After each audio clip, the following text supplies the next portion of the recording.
سیدنا صدیق اکبر رضی اللہ عنہ وہ ہستی ہے۔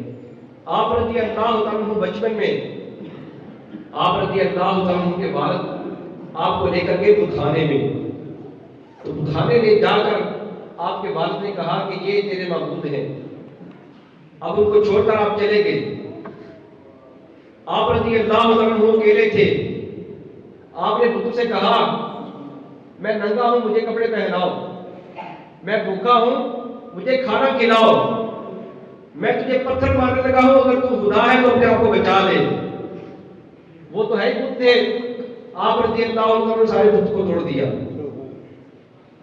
آپ رضی اللہ عنہ کے والد کو غصہ آیا، سیدنا صدیق اکبر رضی اللہ عنہ کو لے کر آپ کے والدہ کے پاس آئے۔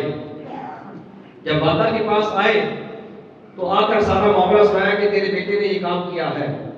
تو آپ رضی اللہ عنہ کے والدہ نے کہا کہ آپ صدیق کو اس کے ہاتھ پر چھوڑ دیں، کیونکہ جب اس کی پیدائش ہوئی تھی تو میں نے خواب دیکھا تھا، خواب میں کسی کہنے والے نے مجھے کہا کہ اے اللہ کی سچی بندی تجھے خوشخبری ہو، یہ بچہ عتیق ہے، آسمانوں میں اس کا نام صدیق ہے، محمد عربی کا صاحب و رفیق ہے۔